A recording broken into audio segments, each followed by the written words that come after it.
Taliban now hold the keys to an untouched trillion-dollar trove of minerals, including this, the lithium. Lithium is the future of humanity as it can power the world's transition to renewable energy. Good morning, good afternoon, good evening, ladies and gentlemen. Welcome back to my channel. I'm Anish, and in this video, we'll discuss how Taliban's victory in Afghanistan is now gradually translating into a proxy war among the superpowers for the untapped mineral wealth of Afghanistan. Different powers are using various factions of Afghans to exploit the spoils of the war on terror. And in this Game of Thrones, the Chinese seem to have gained some foothold, with Pakistan being on its side. Today, Taliban sits on a huge reserve of lithium. It's not only found in our smartphones and laptops, but is now vital for batteries that power electric vehicles. As nations scramble to switch to renewable sources of energy,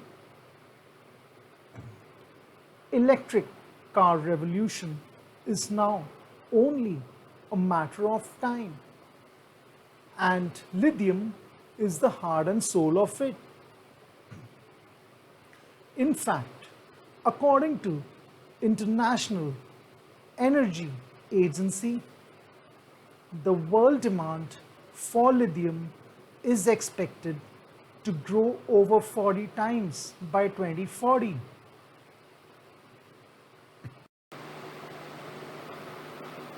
By keeping a low profile in the country, Beijing strategically watched as Washington's foray in Afghanistan became a messy and costly affair.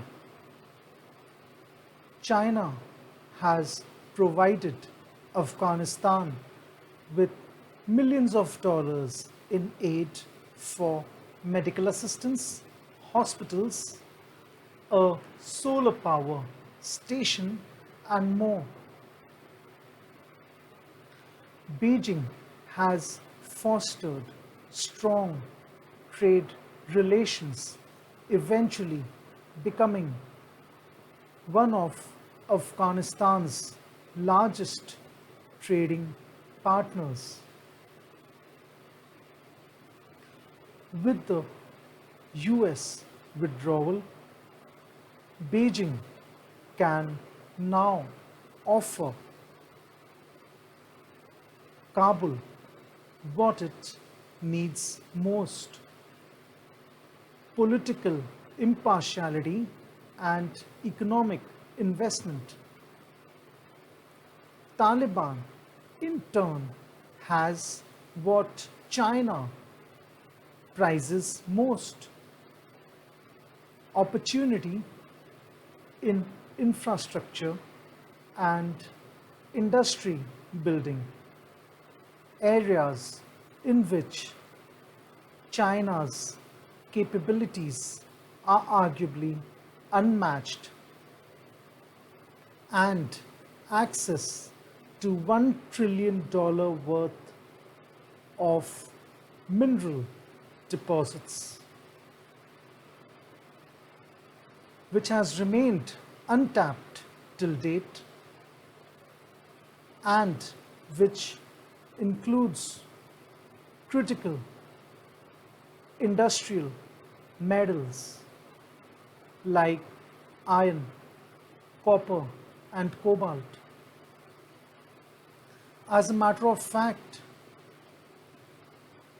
Beijing has repeatedly called on Taliban to prevent terrorists from plotting against China and view strong economic ties as key to ensuring stability.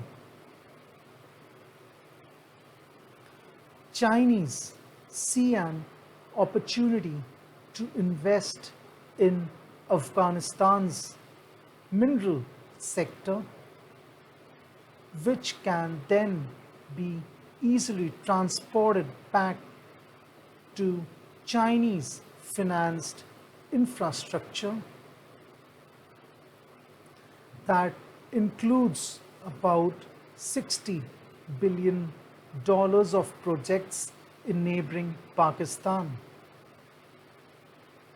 Ladies and gentlemen, as a big question mark hangs over the future of Afghanistan's economy due to the severe shortage of cash, prices of essentials are out of control, imports and exports stand suspended, and Afghanistan's business ties with most countries has been hit.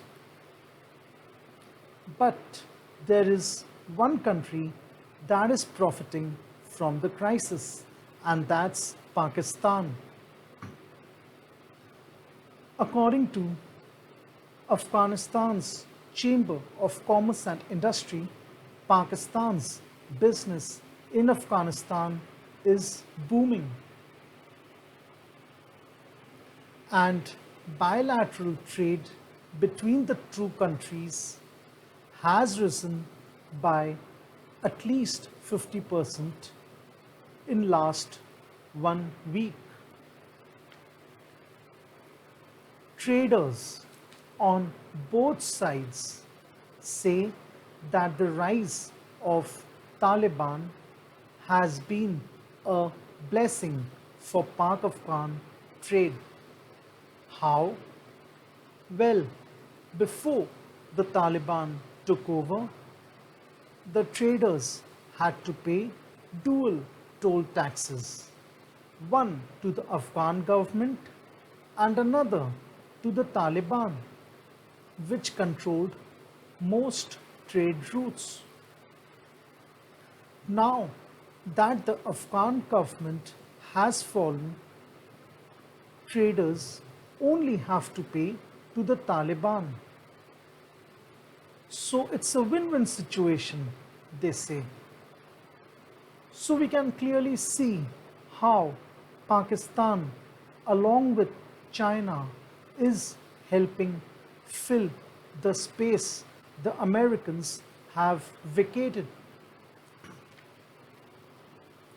Reports suggest that Pakistan helped Taliban with military intelligence and funding. A TV panelist belonging to Pakistan's ruling party has openly acknowledged its close military ties with Taliban. Further, one of Prime Minister Imran Khan's colleagues claim that Taliban has offered help to Pakistan to free Kashmir from India.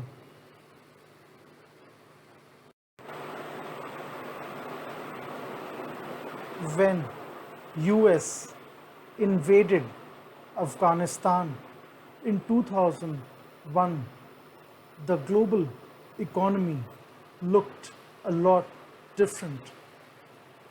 Neither Tesla nor iPhones existed, and AI remained a distant dream.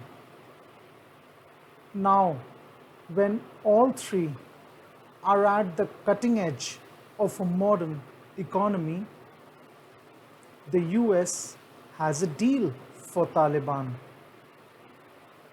Ladies and gentlemen, the Doha talks legitimized Taliban.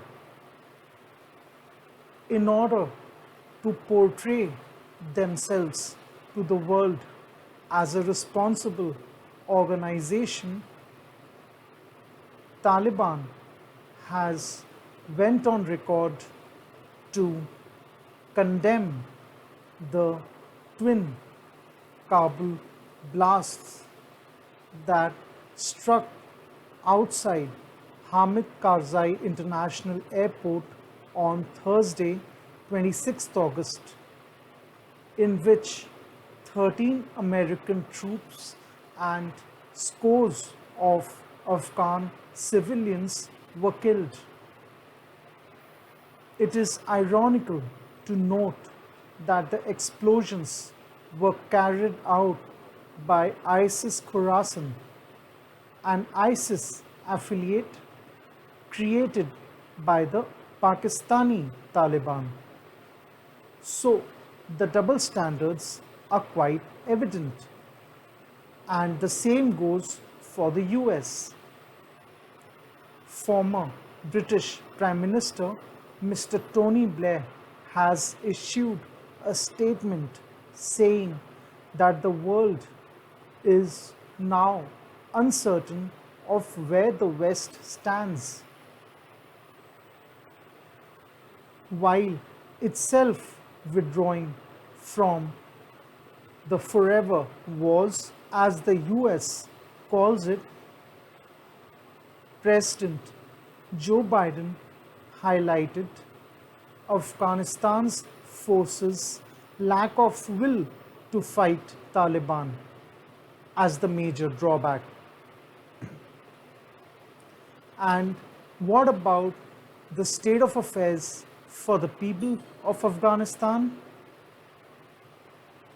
As the Taliban attempts the precarious shift from an insurgent movement to functioning government, Afghanistan is facing the heightened risk of a financial collapse after being propped up for the past 2 decades with foreign aid, which now accounts for almost half of its legal economy. The US and the international community are already shutting the flow of money, leaving Afghanistan in a stranglehold of sanctions designed to cut off Taliban from the global financial system. The US, which has poured $1 trillion in Afghanistan over 20 years, is now moving to block Taliban's access to Afghanistan's $9.4 billion in international reserves. Mr. Ajmal Ahmadi, the recent central bank governor of Afghanistan, has warned that the inflation caused by the collapse of the Afghani currency will send food prices soaring.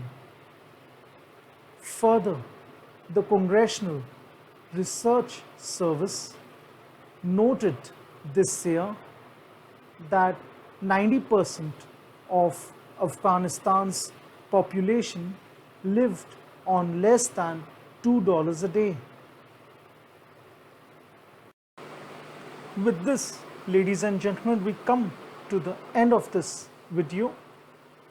Thanks for watching, and let me know whether you found this video informative or not in the comment section below, and do share with your friends, colleagues and knowledge groups, and please don't forget to hit a like and subscribe.